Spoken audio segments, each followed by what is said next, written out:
Welcome everybody, and thank you very much for joining this Blueprint webinar today. And the theme of our discussion is the role of a purpose-led board. And I'm delighted to be joined by three members of a working group that worked with Blueprint to produce a document we published at the end of July on purpose and PLC boards, a time to focus. So we have Sir Ian Powell. Ian is the chair of Capita since 2017, and he sits on a number of non-profit boards. Ian had his career at PwC and was the chairman and senior partner of PwC in the UK from 2008 to 2016.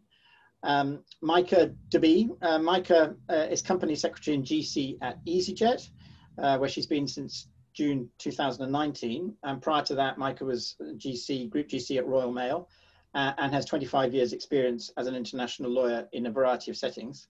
And Mike is also, in fact, a trustee of Blueprint for Better Business.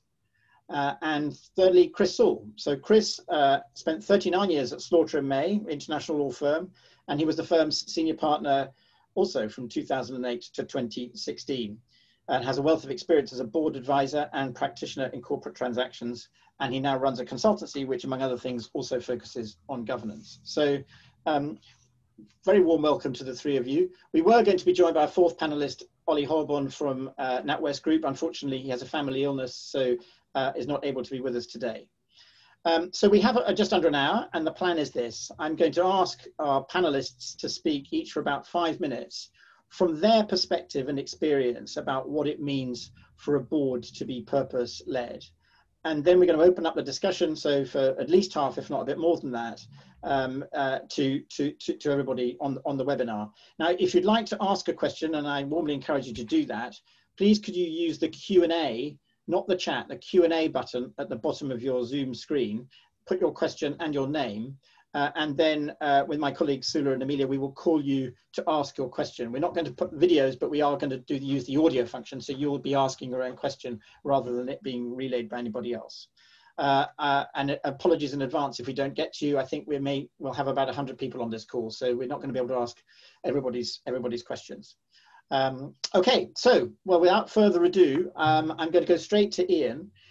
Ian, from your perspective as the chair of a PLC, why does this purpose approach for boards matter now? Thanks, Charles. Yeah, why does it matter now? There's been so much discussion about purpose, I think, over recent years. I think every board probably talks about purpose, and I think a lot of us have also looked at the purposes that different boards have got as well, see what you can learn from other companies. It's pretty clear that quite a few of the purposes that are put out there are really well thought through and are already starting on execution.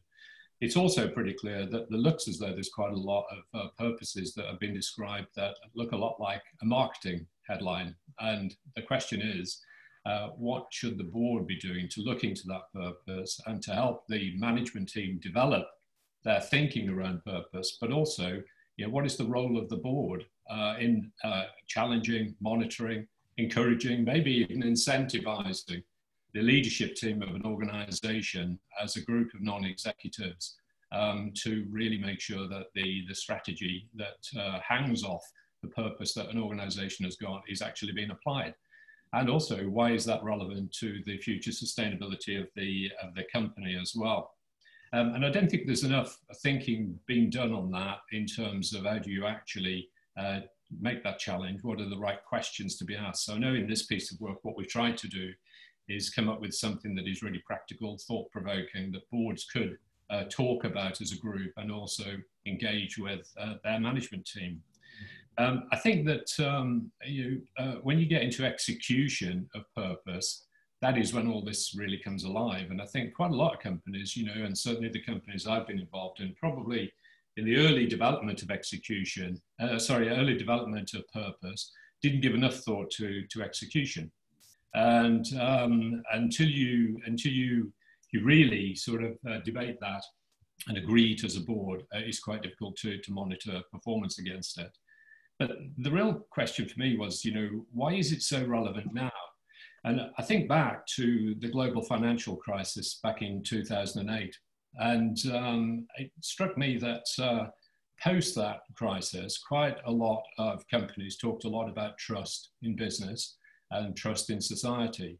And quite a few of the banks in particular, I think, probably missed an opportunity at that point, because whether you were a bank that had taken public funds to help to survive through that financial crisis or not, I think there was a general perception in the community and in society overall that banks had been saved by the general public, by government, by society.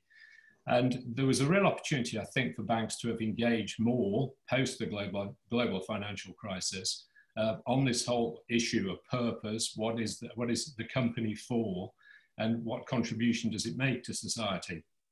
And I think if we are not careful at this moment in time, having come through the COVID crisis, when we eventually do get through the COVID crisis, I think many businesses are going to be looked at by society and say, we saved you. Whether we use the furlough scheme, whether we use the loan scheme or whatever, I don't think people will differentiate on that. I think they will look at companies overall and say, society saved you through the COVID crisis. So therefore, what is the purpose of your organization? And what is the expectation of government, of society on your particular company? And therefore, it leads directly to a debate and discussion on what is the purpose of your company. So I think this leads then on to, the license to operate.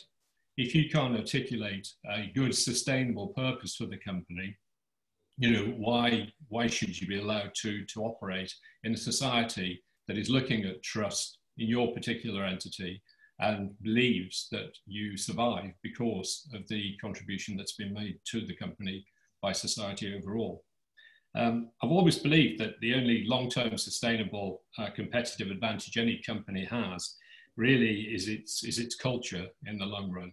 And so I think that purpose leads on to strategy, strategy leads on to values, and through those values, it leads into the behaviors that you get in an organization, which actually builds the culture. So I think it's pretty well a virtuous circle that if you have a good culture and you really operate and walk the talk on that purpose, it leads back to the overall sustainability of the business as well. And I also think that the purpose helps to define the behaviors that you expect in that organization. I'm not sure he said it, but one of the best quotes that I ever heard was a former CEO who said that every day they try to communicate the behaviors that they expect in their organization. And some days they even use words. And I always thought that was a really good quote. We all know exactly what that means. But without the purpose to be the North Star, then it's really quite difficult to know exactly how you react in different situations and how you behave and what you're actually being judged against. And the final thing that I would say on this, this start point is the whole idea of trusteeship. It's really struck me on the charity boards that I'm directly involved with, just how much time is spent talking about the purpose of a charity. And I think it's because a charity is set up for a specific purpose. The regulator monitors that charity against its purpose. So if you pick up any set of accounts or any annual report of a charity, there's a lot of discussion around the purpose of that charity and really how effective that charity has been in actually meeting that purpose over the last 12 months. I don't think on commercial entities, we talk enough about that purpose. And I think it leads to this idea of trusteeship. Having had the benefit of working in a partnership, having had the benefit of worked in quite a lot of charities now, that idea of ownership and trusteeship doesn't always translate as clearly as it could across to the commercial sector. And I think purpose is a great way to really start that debate and to articulate that debate within individual entities. And I think the board's role is pretty fundamental in that overall. Ian, thank you very much indeed. That's really, really helpful and a great insight around the trustee point, which as you said, is a key part of the document that we produced together. So I'd like to turn to Maaike now as GC and Company Secretary at easyJet. So Maaike, how would you know if you went into a purpose-led board meeting? What would you look for? What would be different?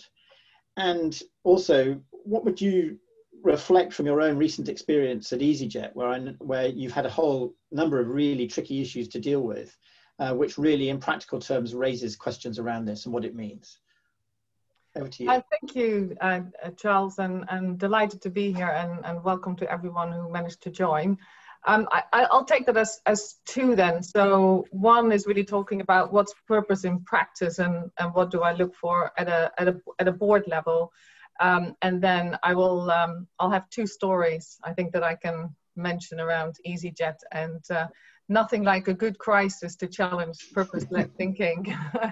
So to begin with, so what do I look for in a purpose-led board meeting? What are the key indicators? I think it's a bit like what Ian was referring to in terms of the behaviors that you're looking for.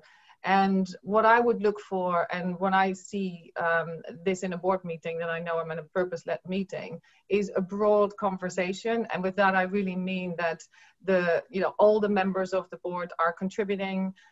They listen to one another. There's real engagement. We're not just going through the motion of turning the pages and swiftly going through. We pick up on different lenses, and I think naturally the different board members have different skill sets, and will bring that lens from different stakeholders to the table. And I think that's practically speaking a great way and a great key indicator. And I would say that I think most boards will have very strong skills on the financial side. And therefore, I know that that's very much a comfort zone for boards when there is a topic that the financial side of things are easily discussed. And I think it is really challenging that we look beyond that. And certainly as company secretary, I think we have a big role to play, because we can directly influence what goes on the agenda. And that's something that most company secretaries discuss with their chairman and their management, their CEO. And we then can make sure that the right stakeholders are given airtime, whether that's sustainability or whether that's employees or otherwise. And then also you can help as a company secretary by helping management prep the papers that are being taken to the board, so that the board gets the right information that will enable them to make, I guess, the right decision for the company at that time. Now, looking at my own experience of the last 6 months, having had a cyber attack, the pandemic, and a very public challenge by our founder, controlling shareholder, has been quite challenging. And like I said at the beginning, nothing like that really then puts pressure on purpose-led thinking, which is often seen by people as it's a nice to do, but actually in those crisis moments, it can be unbelievably helpful. And of course, when you have your founder, and who still is a big owner of the company, challenge the board and challenge management in the direction it was taken, and was really trying to influence the board in a very public way, and proposing that our chairman, our CEO, our CFO, and Annette were going to be removed from the board if we did not do as he asked. I guess that really puts the thinking on shareholder supremacy right at the top of the agenda. And of course, he has an important voice, and in the board we absolutely looked at it from his perspective, thinking what is his purpose and why is this important from his perspective. But of course, we have also other shareholders to think of and other stakeholders to think of. And so given those three crises I've just mentioned, it probably won't surprise you that we've had well over 60 meetings in the span of 4 months, discussing all of these topics with all the various different lenses. And the board took time and was very careful then to decide what was the right thing to do, not just from a financial perspective, not just from a shareholder perspective, but overall for the company and the future of the company, and then took a decision and then defended its position. And if any of you have seen this in the press, you'd seen that the other shareholders thankfully came out and voted with us. And then another example, more recent example, where I guess this challenges sometimes that purpose is easy to do in good times, but how do you take difficult decisions still in a very purpose-led way? And because of the pandemic, we have sadly had to downsize our company by 1/3. and having to say goodbye to a lot of our very valued employees. And again, we could have done this in a very financially driven, numbers driven way, but easyJet is very much built on the foundation of egalitarian. You know, we don't have classes on our aircraft. We like to treat people the same, regardless of who you are. And we have a very strong relationship also with our employees, and we're known for our orange spirit. And part of our purpose is actually with the warmest welcome in the sky.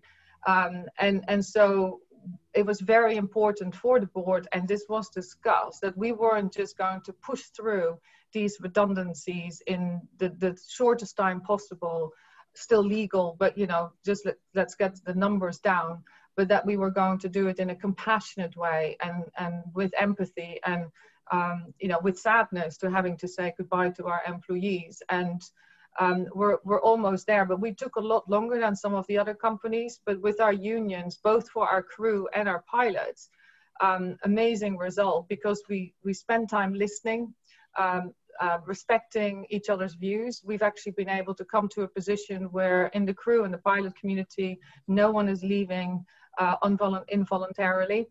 And with the pilots, they actually themselves came up with a proposal that was complex for us to accept and adopt, but which has led to pilots taking new contracts with less hours and therefore maintaining as many pilots in post as possible.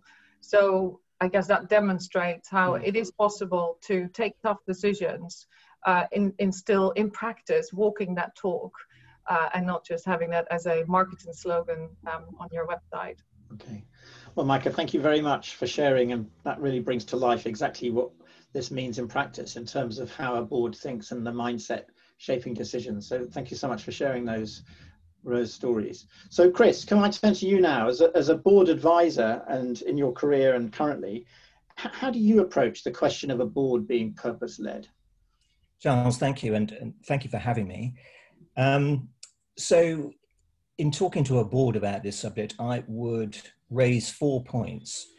And the first of those points would be picking up on Ian's earlier point that actually purpose statements as you read them are often kind of just logos.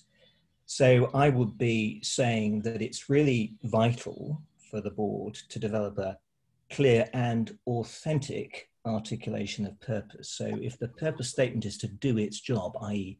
drive strategy, motivate the workforce, excite investors, it's got to be authentic, it's got to be clear. So simple yet arresting, and it's got to connect with various stakeholders. Just a couple of examples that I like. So I'm very taken with BP's new purpose, reimagining energy for people and our planet. I think that's kind of, well, energetic. And then Rentokil Initial, protecting people, enhancing lives. So the present participle, I think these are sort of quite appealing purpose statements that can genuinely drive. So that's point one. Point two would be to say to the directors that they need to buy into the mindset that the goal of a purpose-led business is to create value for society and not just to maximize profits. It's Alex Edmond's point, how is the world a better place for us being here? That, I think, is a critical jumping off point, because you go from there to saying, so actually on that basis, how can we grow the pie? So make the whole enterprise bigger and more giving and achieving, rather than, as he puts it, slicing the pie. So your mission really is to just enhance, grow, and innovate. And of course, as he says, with the bigger pie, profit, which is vitally important, will be a natural outcome of your bigger pie. And that attitude, that approach should play into all aspects of the way that the company operates and the way that the board makes its decisions. So just a couple of examples there, actually, but I'm quite struck by AstraZeneca, and many of you will have read this, but it's indicated that it will price its COVID vaccine at a few dollars, rather than Pfizer, who said $19.50. But I find that quite striking. I mean, that says to me that that's AstraZeneca taking a societal view, which will no doubt reflect well upon them and on their standing with many stakeholders. Contrast that with Volkswagen, who must be assumed to have taken a profits first approach when they included defeat software in their diesel engines. And of course, you know, they paid a terrible price for that. So I think that's an interesting contrasting set of examples about the benefit of actually pursuing something that is good for society. The third point that I would mention is I would say that my recovering lawyer's view, so I used to be a lawyer, but my recovering lawyer's view is that purpose-led business is consistent with the exercise of directors' fiduciary duties. There's been quite a lot of debate around this. There is a view that says because Section 172 says that the directors must seek to promote the success of the business for the benefit of the members as a whole, having regard to various other interests, employees, suppliers, etc. That really is enhanced shareholder value in the sense that you're really looking at financial returns, but having regard to other interests.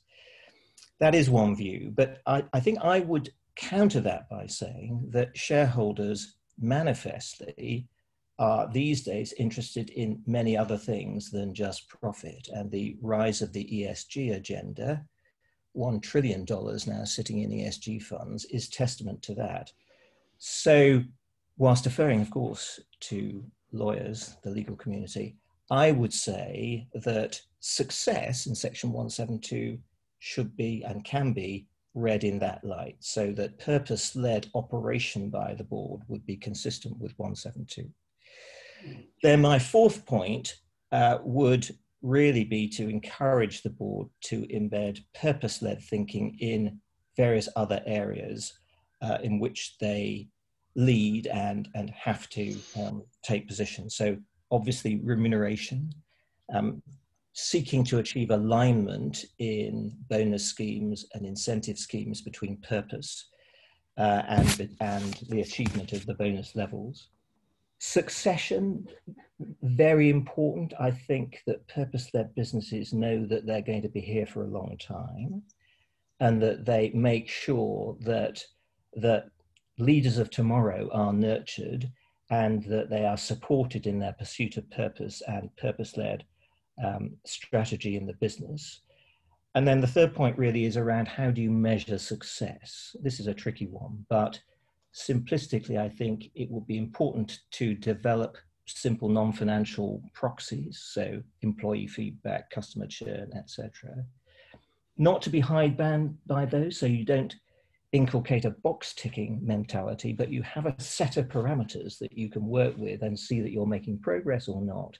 And then critically, that you integrate those with your financial KPIs so that the non-financial, purpose-led measurements of success don't sit in a little separate silo labeled less important, but they sit alongside and are part of the overall success of the business. And finally, I would say, and this is a today topic, dear board, this is not something for tomorrow. It's Maaike's point, really. You've got to do it now. Great. That's it. Thank you so much. And thank you all for being succinct and so clear about these key issues. So we now turn to the sort of second part of the webinar where we're open for questions. And I think the first question we had was from David Wetton about, so David, if you'd like to unmute yourself and Sula and Amelia could let you in, and do ask your question. Hello, David. Hi, Charles. Can you hear me? Yeah, do ask your question. I will do. I will just bring it up. You caught me there without, didn't realise it was going to be asked, but I do have it here because I mailed it to you. So I will just send that and just say thank you for all the sharing. I think it's really important, this aspect of purpose in business, particularly at this time. So let me just bring up my question.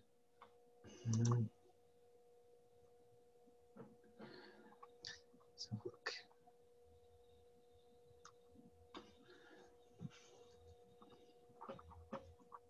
It's gone to Sue, hasn't it? Sorry for the delay. I think it was about the relationship. Who, as I remember your question, it was about CEOs and chairs. So whose responsibility is it to set the purpose? Is that it? I think that was your question. I think it. Let's have a look. Yeah. I think it was. If you got it there, sorry, I can't find my email here at the moment. Don't worry. I think that's what I've got here. So I think that's really to Ian. Ian, is this a job for you as the chair, or is it the job for your CEO? Look, I think it's both. I think that if I think back to when we did a huge purpose exercise at PwC, it was definitely the executive that led that exercise, but yeah, ultimately it went through to the supervisory board, which is their equivalent of the non-execs, to debate, discuss and agree to make sure that that was there for the long term as well. So there was a responsibility, if you like, of the oversight to make sure that we were designing something for the really long term. But I do think it's really important that the CEO in particular is completely behind the purpose, because I think they are so important in the behaviors that they show. And if that is not completely aligned with the purpose that they're expected to articulate and to drive right the way through the whole business, it's not going to work anyway.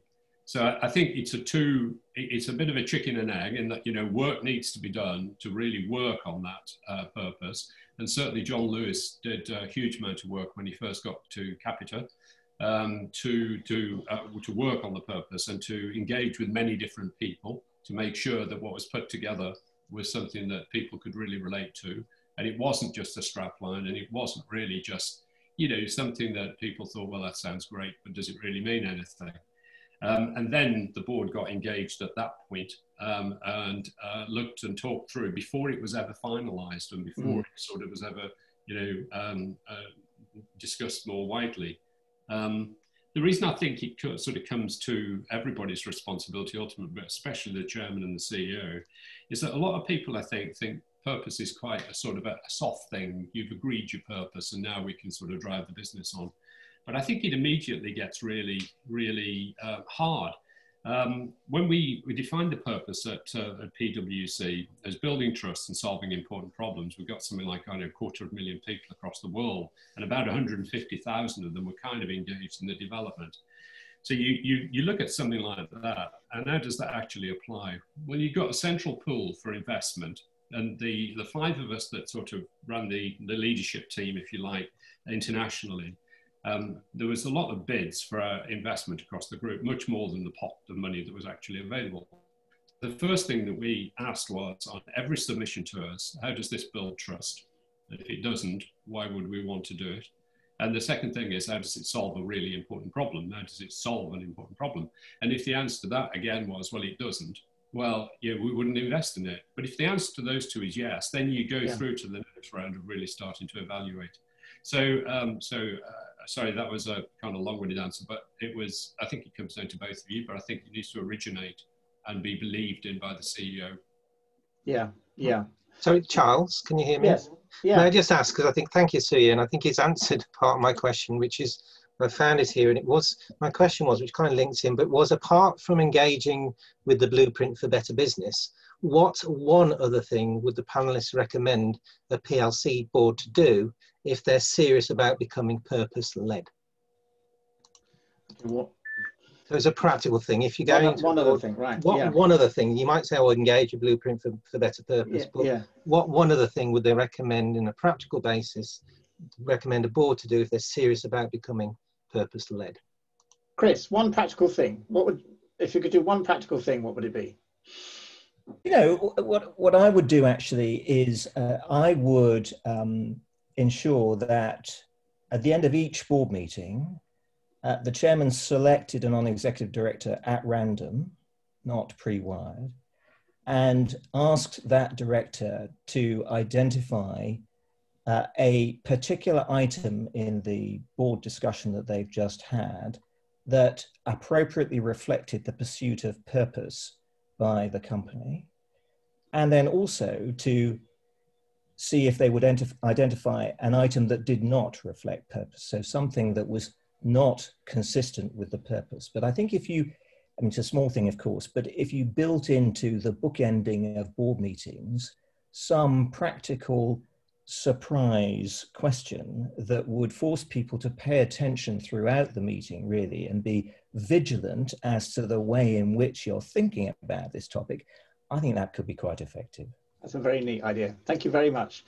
Okay, well, we've got a number of questions, a lot of questions coming in. There are a number around the law, which is just as well. We've got two lawyers on the panel. So can I ask David Hunter, who's at Bates Wells, please? David, if you'd like to unmute yourself and put your question, I think, which is about embedding purpose in articles. Yeah, hi, and thank you all for your contributions so far. Yeah, this came out of the discussions that seem very much based on purpose statements of companies. And what I'm interested in is how meaningful they are if they're not embedded in the articles and are actually sort of much more front and center and perhaps more for boards to be engaging with. Okay, well, thank you, David. Perhaps I could put that to Maaike, as you're in the hot seat as a GC in a company that's seeking to act in a purpose-led way. Would it make a difference to what easyJet have been doing or not doing if it was in the articles? No, I don't think so, actually. I think it's much more the practicalities of how it shows up in every meeting, and going to the question of the one tip that you would give a board. I'm not sure if we would get a mutiny if we took Chris's approach at the board. But I certainly think it's important for NEDs to sit back and understand why they joined the board and why this particular company, and that they really hold that dear and bring that also to the table, because often there's a personal purpose connection there as well. So I think personally I would say adding it into the articles might help, but I don't think, for instance, at easyJet it would. I think what is more helpful is that this is a discussion that is being held frequently, and that it is very much a talk that is walked, so that it is demonstrated. And like I said, I'm very proud with the achievement of the conversations we've had with the union, because in a way it demonstrates in spades to a large stakeholder group that we mean it what we say, and it isn't just a slogan or an article in our articles. Thank you. Chris? Charles, could I just offer a further thought? I mean, to David's questions, I would be nervous about doing this. I mean, to be honest, I'm old enough to remember objects clauses in memorandum of association and people wondering whether certain things were within the vires of the enterprise.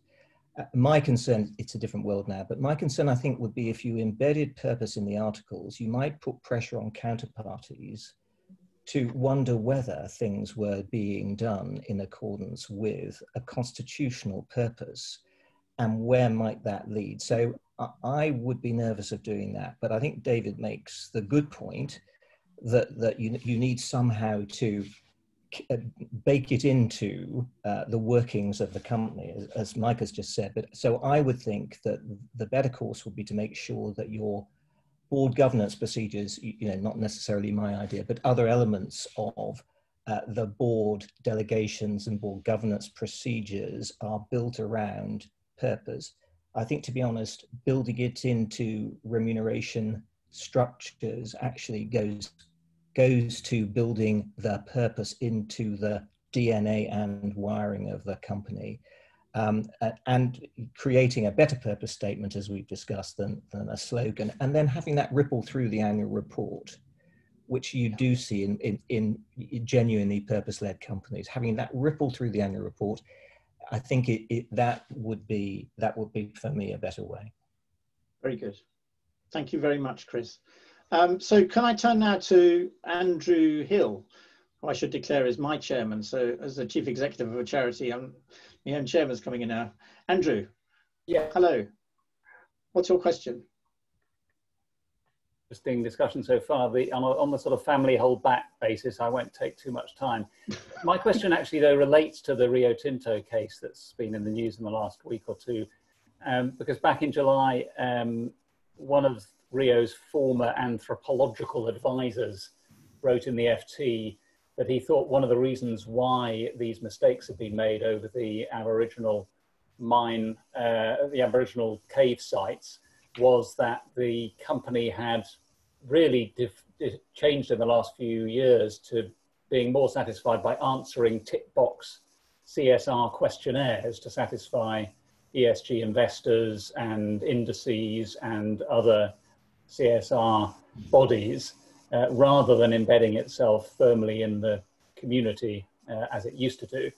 So, I mean, my question is really how can you avoid the board falling into the temptation to do the simple thing of answering a list of tick box, making a list of tick box answers and thinking that that satisfies the requirements for ESG and CSR?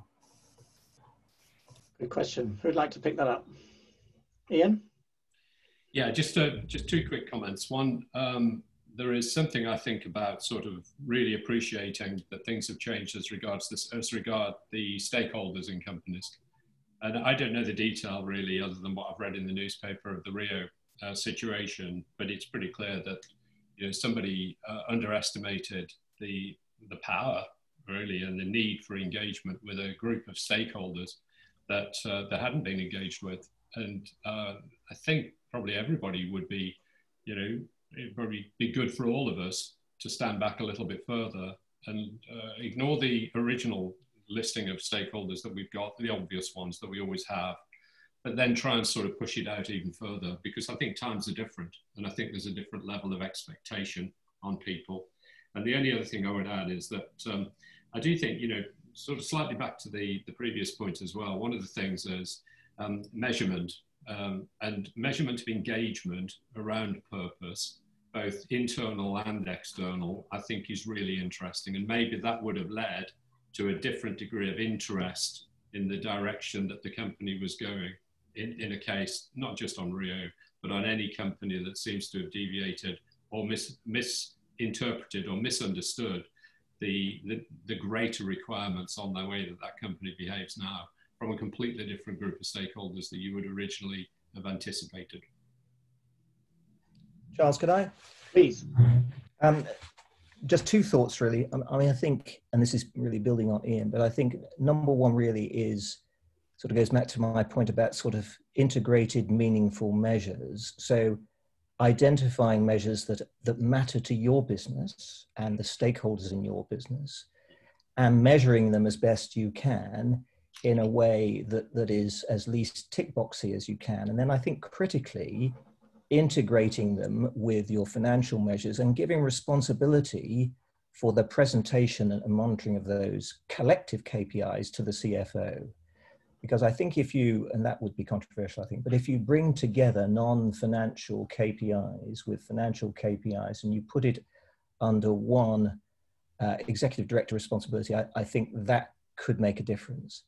And the second point really, I think, is the question really of articulating the relative materiality of your shareholders, which the accounting sustainability stakeholders suggests that you do, and indeed Maaike's company does. So if you look at easyJet's report, then you have that kind of articulation. You're working out, where your materialities lie.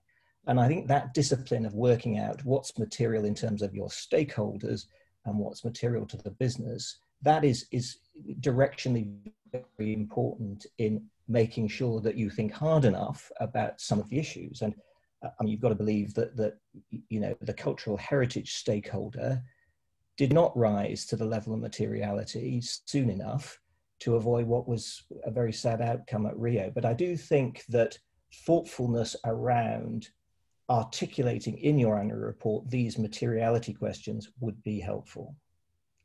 Thank you. Maaike, do you have anything else to add to that? I was actually just reflecting on what Chris was saying, and I think it's interesting as well with the debate on sustainability, for instance, where it was just assumed that in aviation, well, there's very little we can do because it's so far out that we will have an alternative to an aircraft. And then we sat around the table first as a management to say, well, that's just not good enough. And do we want to be, as a group of people, part of being a polluter in the world and taking away from that very important stakeholder? And then we decided to do the next best thing. And even through the crisis that we've had and everything that we have to deal with, sustainability and our commitment to be carbon neutral over our entire network, which is we're the only major airline to do that in the world. We are continuing to do that. So I think, again, that was probably brought about by understanding what was material for our stakeholders and you know, our position in the world and negative impact that we have and compensating for that. Thank you. So I'd like to turn now to, there's a question from Nigel Jones, but Nigel sent me a message saying that his internet is unstable. So would I ask his question for him? So his question is, should boards allocate to specific NEDs responsibility for different elements of purpose, including well-being, diversity, environmental issues, or address them as a group?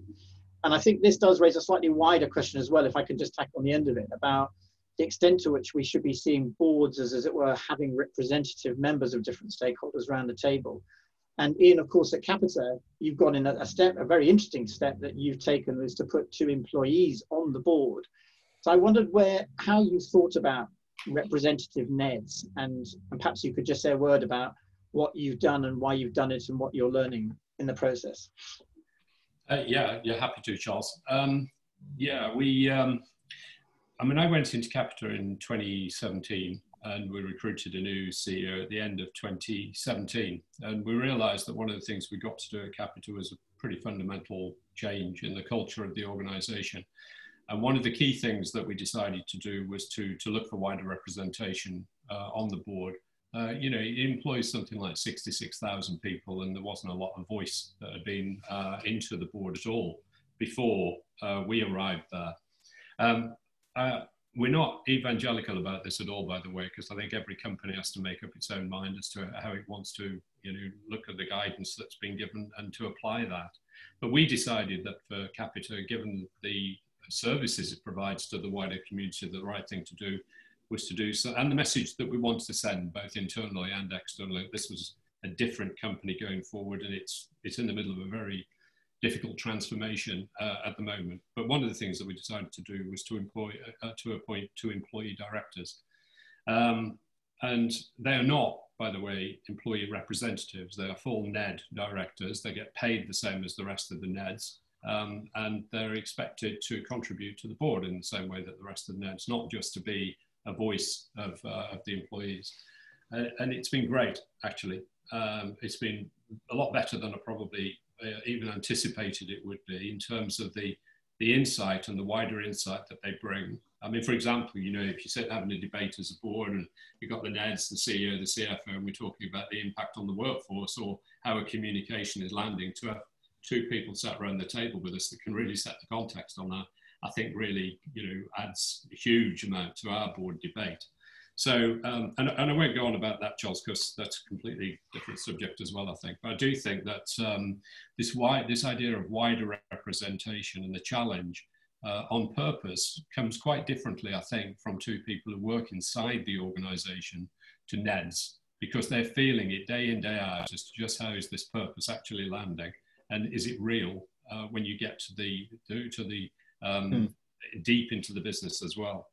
On the question of do we think we should allocate amongst the board, I've kind of got mixed feelings on it, really. One, I think, you know, allocation does mean that you've got somebody who's more defined on it. But overall, I think I would say no, because I think something like purpose is just so important that I think it needs to be addressed by the board as a whole.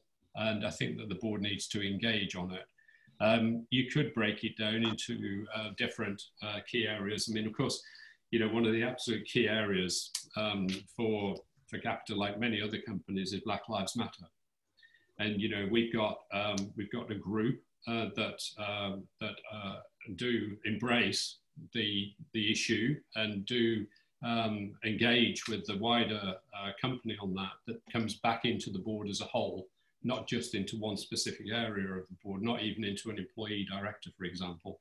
So I think that that it's pretty important on something as important as Black Lives Matter and as important as purpose, that the board as a whole engages on it. So I wouldn't personally be for allocating different responsibilities to different board members on something like that.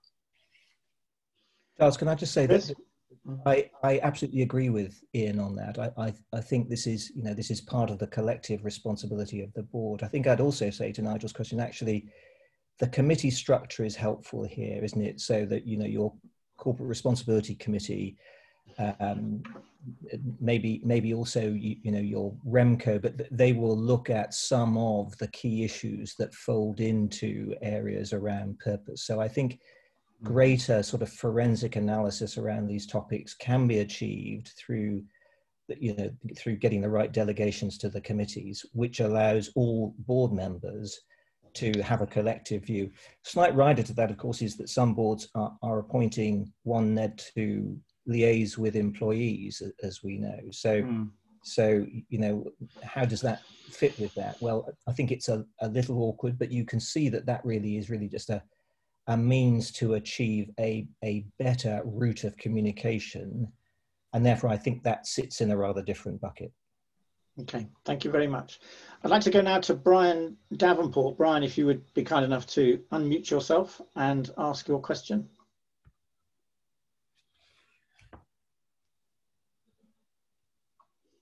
If you're still on. I see Brian. He may have. He's there. Can you hear me? There we go. Yeah. Hello. Charles, thank you for this excellent series and to all of the panel for your contributions. Purpose will often be set by the board and senior management, hopefully in consultation with the workforce and other stakeholders. But away from the boardroom, purpose really comes alive on the shop floor or at the coalface, where it is expressed by employees and experienced by customers. Is there scope for a disconnect here between boardroom and shop floor? And if so, how can boards ensure that there is alignment on purpose at every level of the organisation and at every external touch point? That's a great question. Thank you very much, Brian. Ian, you want to go first? Yeah, thanks, Charles. Look, I think that's a brilliant question because, you know, I mean, a lot of us have sat in rooms over, especially when, you know, we were in more junior positions, if you like, sort of sat listening to some inspirational speaker up on stage, only to get back to your own unit and said, yeah, well, that's all well and good, but just get on and do this, you know. And so I think the real key to this is around, and you heard the phrase about a few years ago, which I thought was really relevant, is, you know, whilst tone from the top is really important, and let's assume that purpose is one of the tones that comes from the top, actually tone from the middle is much more important. Because for that very reason that, you know, if you've got a unit of 10 people in an organization of 50,000 and the CEO or the chairman or whoever does a fantastic presentation of purpose and why it really matters, and then you do go back into that unit and they say, just do your numbers, forget all that stuff, then you've ruined it right from the start. Yeah. You know, so getting the engagement of that, the middle that are going to be the people that influence day to day the way that people behave and the way that they're treated internally and the way that they treat externally. And the last thing I'd say on this as well, Charles, is that, you know, I've always believed that strategies don't get delivered because somebody gives an inspirational video to everybody across the group. They get delivered by thousands and thousands of little tiny interactions every day, either internally or externally. And therefore, that's why that tone from the middle and the drive down into the organization and engagement and communication, actually, and I mean communication, not cascade. I mean two-way communication or dialogue is really important. Okay, Maaike, would you have... Yeah, I was going to say, I fully agree with what Ian just said. I think it's so important also that the purpose isn't a statement that is just made and created by the top, but it is very much through engagement with the wider workforce so that everyone actually owns that purpose and really feels comfortable with that. And then you probably need to over communicate and listen so that you can still also adjust if need be. And I think it's the constant reminder as well. Sometimes you just think, well, we've already said this 20 times. Really, do we need to say it another time? And actually, yes, you do. I think it's really important. Yeah. Okay, very good. Thank you very much. So can we go now to Helen Sirioda? I think you've got a question specifically for Maaike. Helen, do unmute yourself and ask away. Yes, I want to pick up, I think this links to Brian's question in a way. I want to pick up on the easyJet example you gave. And I'm curious about how did easyJet, when there was a, I'm thinking of shareholder supremacy, and when a major shareholder comes in and is trying to drive the agenda, how did you go about engaging shareholders in order to carry a decision which held to broader purpose rather than the single issue of short-term financials? So I'm curious, what can you say about the process? What were the challenges? What worked? What did you learn? So I'm thinking more of particulars than abstracts here. Right, okay. I probably think this would be an hour conversation quite easily. So I'm unfortunately going to probably keep it quite abstract, but practically speaking, it was a lot of work. And so I already referred to the fact that we probably had a board meeting or a board committee meeting every other day. And then I think we had to get a lot of people engaged. And what was interesting, it was a blessing and a curse that we were all in lockdown when this was happening. The blessing was that we knew where to find people because they were at home. And so, calling your top 20 shareholders, for instance, as a result became easier. But doing an engagement virtually is also very difficult. So it was a lot of phone calls, a lot of meetings being set up by a lot of different stakeholders. So our whole board was involved, our whole management was involved. Obviously my team, the company secretary team, were very busy. We had registrars. So we had a whole sort of army of people and external advisors as well. We had communications, we had to send notices out. And for us, very important, knowing that our founder had, at that point in time, almost 35% of the vote. And his vote would win with 50% plus one shareholding in the room of those that voted. So we needed to make sure that pretty much all the other shareholders that we had would come out and vote.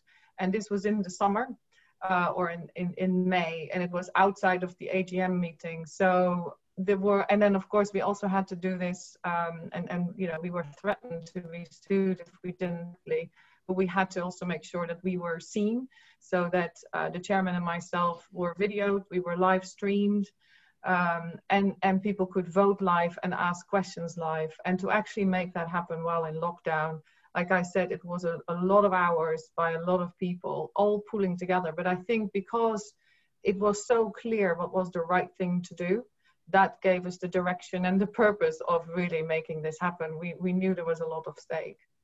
I don't know if that's enough of an answer, but like I said, this is such a broad, there's so much that can be said about this that it almost warrants a separate conversation. Mm. Helen, do you want to come back on any aspect of that? I think it's yes, I'd love to have a longer conversation. And I guess as you were talking, I realized that what was behind my question was really, how do we skillfully influence? Because there was a lot of influencing, a lot of listening going on, and a lot of meetings, but there is something about influencing to drive purpose behind that. It's being very clear on what's the right thing to do and being able to articulate that. So that was probably step one. It was listening to our major shareholder and what it is that he wanted to do, understand his drivers and why, and then really thinking in the broader sense and looking at all of our stakeholders, what we thought for all these stakeholders and what was the right thing to do for the company, and then being very clear on that, so that when you would then go out to your stakeholders, you had a compelling story without, what we could have easily done, and it was very much in the public. And you will have seen that we didn't play this out in the public on purpose, because our founder was hoping that we would take the fight in the media, and we on purpose didn't do that. We kind of, even though certain things were said and stated that were pretty difficult for some individuals to take, we stayed calm and kept focused on the purpose and what was the right thing to do, and we didn't want to get engaged at a personal level. Very sensible. Okay, thank you very much, Maaike. So I think we've probably got time for one more question. Could I ask Louise Harman, please, to unmute yourself and ask your question, Louise. Hi, thank you very much to the panel for a really interesting discussion. So my question is to Christopher, really, about his point that you made about Section 172 of the Companies Act, which, as you know, was very heavily debated when it was brought into force. And I'm just very interested in your reading of success and whether you think that your interpretation is sufficient for shareholders who are not yet on board with ESG, and whether sort of going with this default Section 172, which is about promoting the success for the benefit of your shareholders, and then you, in doing so, you have regard to subservient interests, other stakeholders, whether that's going to be enough and whether behaviours will change fast enough if we wait for all shareholders to align with getting on board with ESG and wider climate change issues. Or will we continue to see more corporate scandals like the VW scandal that was mentioned earlier if we keep the law as it currently is and we don't encourage more businesses to become purposeful and to sort of give boards a wider mandate to consider other stakeholders as an elevated interest to those of shareholders? Okay, great question. Thank you. So that's a great question. Louise, of course, you know, I remember well, I mean, getting to Section 172, as you and I will recall, was a hugely long, delicate, difficult process. I think actually it's been a successful process because I think it's been embedded in the psyche of boards well over the years since. But I am cognizant of the fact that it took us a long time to get there. I absolutely take your point about, you know, giving greater profile perhaps to other interests, but I'm concerned that changing Section 172 and how you would change it would be very difficult for so long as, and I think this is fair and right, that shareholders would see themselves as probably the pivotal stakeholder. They have the key skin in the game. They are the last resort supporters of the entity. So I think it would be very delicate to reshape the balance of power in a way that would find consensus between the stakeholders. So therefore, I am attracted to the view, which I believe is absolutely sustainable, the world's change, but I think that success should be read in a broader way. I take your point that there are, if you like, climate deniers, but I think that